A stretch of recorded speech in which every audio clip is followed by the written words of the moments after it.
Voici la Chrysler Pacifica 2022 e-Hybrid ou hybride branchable si vous voulez. C'est la seule mini-fourgonnette réellement électrifiée sur le marché. Il y a aussi la Sienna, mais la Pacifica, c'est la seule qui est disponible en version hybride branchable.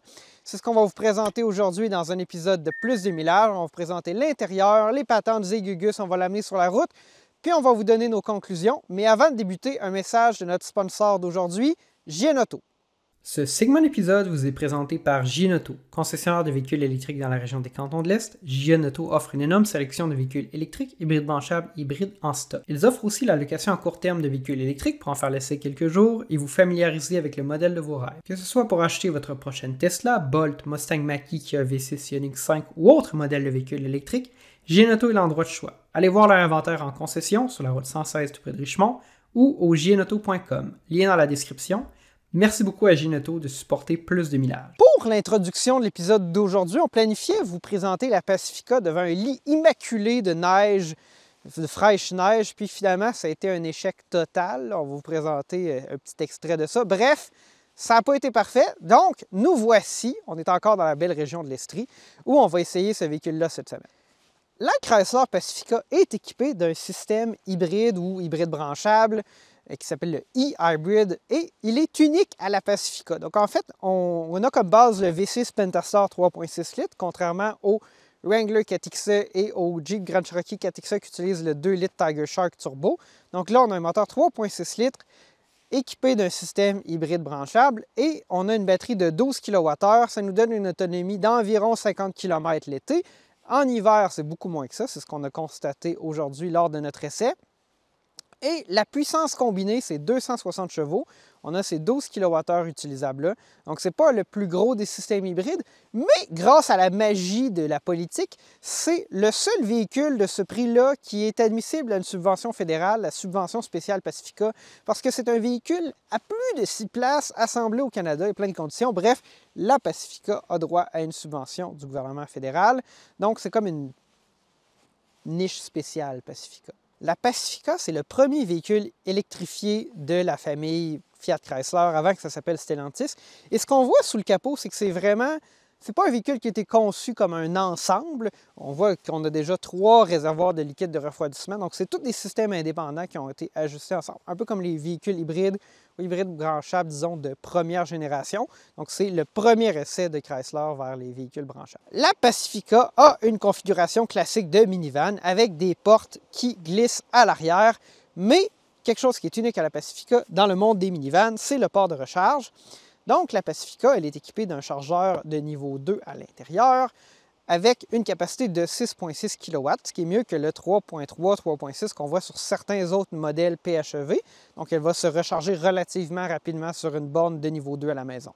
À l'arrière de la Pacifica, on a évidemment un haillon. Et bon, là, c'est une préférence personnelle. Vous savez que je déteste les haillons à ouverture électrique parce que j'aimerais juste ça pouvoir ouvrir mon coffre à la vitesse que je juge adéquate. Mais bon, c'est la vie. On a un bon espace de chargement et c'est grâce au siège Stow & Go qu'on va vous montrer un peu par la suite. Et petit fait que je déteste, il faut appuyer sur un bouton qui n'est pas sur le haillon, mais bien à l'intérieur du véhicule pour le refermer. Donc, il y a un petit délai pour laisser le temps de se tasser, puis un petit gros bip-bip. Bref, typique minivan, mais moi, je préfère un haillon traditionnel. On va faire une démonstration des sièges Stow & Go, mais avant, petite mention honorable, il y a une prise 12 volts dans le coffre de la minivan. Et quand j'étais petit, mes parents avaient une glacière 12 volts, puis on la branchait dans la minivan, puis elle restait froide. Mais là, comme c'est branché sur la batterie 12 volts, est-ce que, comme on a une voiture hybride branchable avec une grosse batterie, est-ce qu'en fait, on peut utiliser ça comme une source d'énergie presque infinie? Ou est-ce que ça va décharger la batterie puis le véhicule ne démarrera pas? C'est une question que je vais vous laisser répondre dans les commentaires. Je n'ai pas la réponse. Mais maintenant, la démonstration du siège Stow & Go, on s'est fait une petite pratique parce que des fois, c'est un peu compliqué. Il y a plein d'étapes, il y a des numéros et tout ça. Mais là, on sait comment faire. Donc, en fait, les sièges Stow & Go qui sont uniquement sur la dernière rangée, pas sur la deuxième rangée parce qu'on a la batterie à cet endroit-là.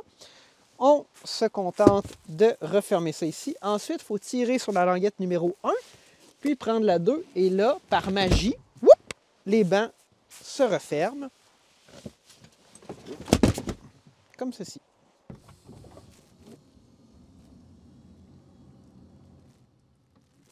Impressionnant, hein? L'arrière de la Pacifica est typique des minivans modernes. Puis je dis ça parce que historiquement, les minivans, ça avait une banquette en arrière. T'sais. Mais il n'y a plus de banquette parce que les enfants, ça chicane. Donc, on met des sièges baquets. 2 sièges baquets séparés. Puis, plutôt que de rabattre la banquette pour se rendre sur les places arrière, ben, on a juste à passer au milieu. C'est beaucoup plus facile. Fait que ça, c'est typique minivan. Mais quelque chose qui est impressionnant, qui n'est pas typique, c'est le nombre de prises USB. Il y a une prise USB-C ici, une prise USB-A. Même chose de l'autre côté. À l'avant, on a 2 prises USB-C, 2 prises USB-A, puis une autre prise USB-C. Il y en a peut-être plein d'autres cachés partout. Je ne sais pas. Puis, on a un petit panneau de contrôle à l'avant. On va vous montrer ça. Puis là, on peut en fait régler la climatisation à l'arrière. Fait que ça doit être une climatisation 3 zones, parce qu'on n'a pas de l'autre côté, donc c'est pas 4. Donc, c'est quand même très bien équipé là, comme véhicule, là, évidemment. Ce n'est pas la minivan à 19 994 $ qu'on voyait en vente il y a quelques années. On peut aussi, évidemment, accéder à l'arrière comme ceci. Pour ce qui est des places de la 3e rangée, par exemple, c'est beaucoup plus de base qu'à la 2e rangée. Donc, on n'a pas du moins visible là, de prise USB à l'arrière, pas de contrôle de climatisation. Donc, c'est vraiment plus de base. Fait qu'évidemment, cette minivan-là, on va typiquement avoir des enfants à l'avant. Puis peut-être qu'il y en a à l'arrière si on a une plus grosse famille. Fait qu'on a 7 places. Mais pour ce qui est de la 3e rangée, c'est typique minivan. Mais on a les sièges Tow & Go qui sont assez incroyables. On a trouvé une patente aigugus intéressante dans la Pacifica. Il y a un panneau ici, c'est écrit vin. On s'est demandé, est-ce que c'est la cave à vin? Est-ce qu'un cellier? Est-ce qu'on peut cacher une bouteille de vin? Puis là, on vient enlever le petit panneau et... Mais non, c'est juste le numéro d'identification du véhicule qui est caché là. Vous pensiez vous débarrasser de moi, mais non, j'étais là depuis le début. Alors, à l'intérieur de la Pacifica e-Hybrid PHEV, qu'est-ce qu'on a? Évidemment, intérieur de mini-fourgonnette typique. Qu'est-ce que ça veut dire, ça, intérieur de mini-fourgonnette typique? Ça veut dire que contrôle beaucoup plus haut. Moi, j'appelle ça une sorte d'intérieur à la Nissan Quest première génération. Je vais vous mettre une image. Mais en réalité, tous vos contrôles sont à la portée de la main, beaucoup plus haut qu'un véhicule normal où on aurait ça beaucoup plus bas, essentiellement. Par contre, qu'est-ce qui est bien ici? L'écran du système d'infotainment est extrêmement clair, quand même très, très gros, donc ça, c'est bien. Pour ce qui est des contrôles, bien là, c'est du typique FCA, du Fiat Chrysler avant la fusion avec Stellantis. Donc, c'est des anciens contrôles qu'on voit peut-être, le Chrysler 300, Dodge Charger. Par contre, ça fonctionne très, très bien. Et, bonne nouvelle, on est dans un véhicule américain. Chrysler, souvent, l'assemblage est défectible, est un petit peu moins de qualité quand on compare. Mais ici, matériaux, assemblage, aucune sonnette, aucun craquement. Donc, ça, c'est numéro 1. Le levier de vitesse de la Chrysler Pacifica, c'est un peu comme le Dodge Ram ou d'autres véhicules Stellantis. C'est un levier de vitesse rotatif, alors on appuie sur le frein, on tourne ça. On a le mode D pour conduite normale et le mode L. À quoi sert le mode L? Bien, dans le fond, c'est freinage régénératif maximum.